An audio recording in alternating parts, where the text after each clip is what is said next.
Okay, let's dive right into this explainer and demystify the incredible 6-stage biological video game that is happening inside your cells right this very second. Now, for a lot of people, the word autophagy just sounds like an intimidating medical term, but today we're going to break it down into an easy-to-understand system. Because here's the thing, you actually have a cellular cleaning crew built into your biology, and understanding exactly how to unlock every single level of its power can completely change the way you age, how you heal, and how your body functions. Here's our quick roadmap to leveling up your biology today.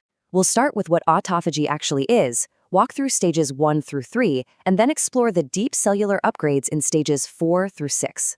Finally, we'll unlock the deeper levels with some efficiency cheat codes and finish up with a really fascinating cancer paradox. So most of us think hitting that 16-hour fasting mark is the absolute finish line, right? You feel a little stomach rumble, you look at the clock, and you break your fast. But what if I told you that by stopping right at 16 hours, you're actually sending the cellular renovation crew home before they even start working? It's like you've perfectly packed up all the garbage, but you just canceled the garbage truck. Which brings us to section 1. What is autophagy? The body's internal recycling center. Let's get a really clear understanding of what we're actually trying to achieve here before we look at the specific timelines. The absolutely crucial point to grasp is that autophagy isn't just some trendy buzzword for weight loss. It's literally your body's internal recycling center. Auto means self, and phagy means eating. Your cells are literally self-eating their own junk. It acts as this highly complex junkyard that clears out damaged proteins, dysfunctional cellular machinery, and even pathogens like bacteria and viruses. By wiping out all of these unusable, broken parts, autophagy drastically reduces inflammation and provides fresh raw materials to build healthy new cells. Moving on to section 2, stages 1 through 3, from inspection to physical renovation. The first half of our cellular journey acts as a literal home renovation. And here is your biological timeline. Keep in mind, these aren't just random numbers we threw together. They're specific hour marks where your body crosses into completely new dimensions of healing. It's kind of like slowly turning up a biological dimmer switch. Let's start right at the beginning. So at stage 1, right around hour 12 of a fast, your insulin drops low enough that a cellular manager called mTOR goes quiet. And this wakes up a protein called Beclin-1, who acts as the foreman of your cleaning crew. But here's the secret. At hour 12, they don't actually clean yet. They just inspect and tag the damaged goods. You might feel a spike of hunger here thanks to a hormone called ghrelin, but honestly, that's just habit. By stage 2, around hours 14 to 16, your cell forms a structure called a phagophore. Think of this as a giant garbage bag wrapping up all that tagged junk. But remember what I said earlier? Most people eat at hour 16. The garbage is bagged up, but you literally just stopped the process. But if you push through to stage 3, between hours 17 and 20, that is where the real magic happens.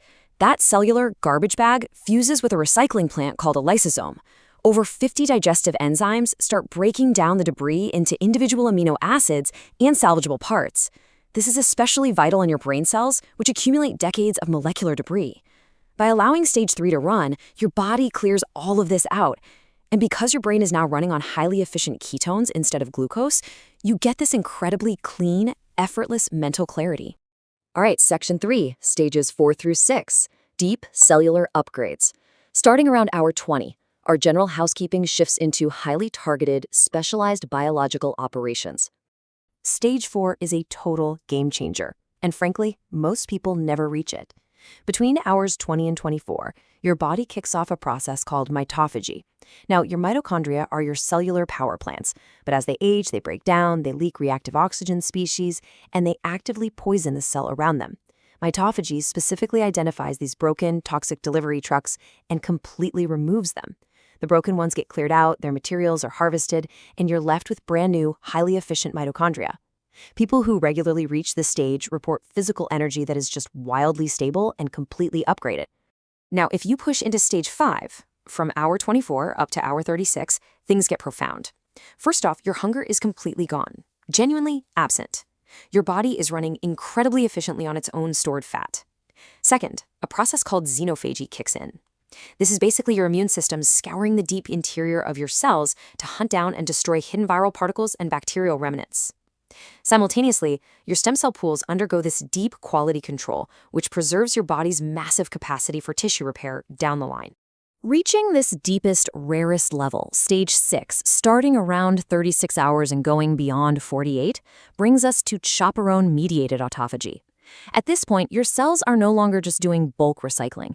Specialized molecular guides physically escort individual, damaged proteins one at a time for processing. This is precision anti-aging repair at the single molecule level. When practiced regularly, hitting this depth is heavily associated with the biological profiles of the longest-lived, most cognitively healthy people on Earth. Which brings us to Section 4, unlocking the deeper levels. Cheat codes for biological efficiency. So how do we actually get there? Do we just blindly stare at a clock and suffer? Absolutely not. Let's look at the specific triggers. The real secret to unlocking autophagy is that two people can fast for exactly 16 hours and get completely different results. Why is that? Well, a high-carb dinner the night before means it takes much longer to deplete your glycogen, basically pushing stage 2 back by hours. On the flip side, though, creating specific conditions can dramatically fast-track your progress along that timeline. Here are 7 ways to turn up that biological dimmer switch.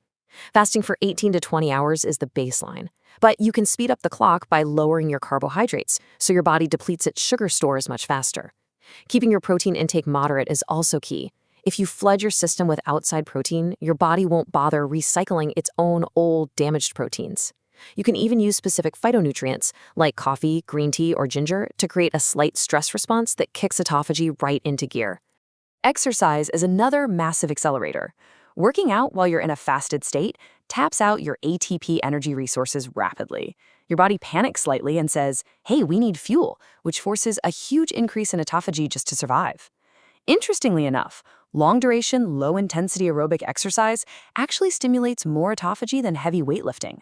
But combining both is really the perfect sweet spot, so you retain your healthy muscle mass while deeply depleting all that cellular junk. Now here's a totally fascinating advanced tactic: dry fasting. This means no food and no water. Because you're adding more stress to the body, it forces an incredibly deep cellular cleanse, roughly 3 times deeper than a standard water fast. Now don't worry, you don't have to go days without water. A super simple way to use this cheat code is to just stop drinking water after dinner, fast through the night, and delay your morning water intake until around noon. You'll get a massive boost in autophagy without the extreme difficulty. Of course, you also need to know the breaks. The absolute crucial point here is that even a tiny amount of sugar will instantly reactivate your mTOR signaling. Remember mTOR, the factory manager? The very second sugar hits your system, mTOR wakes up and stops every single autophagy delivery truck mid-route.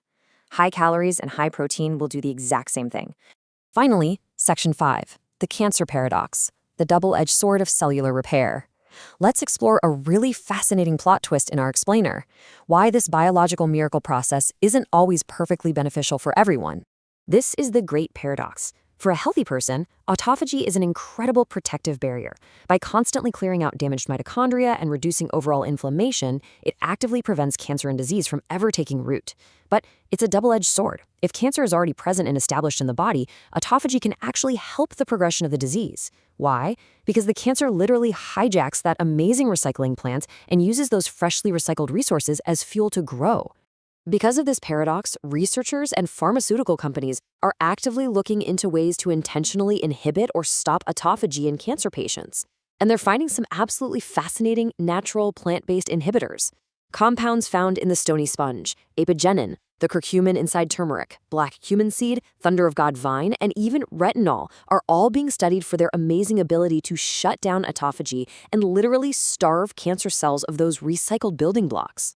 We only know all of this incredible cellular mechanics thanks to decades of rigorous research that culminated in the year 2016.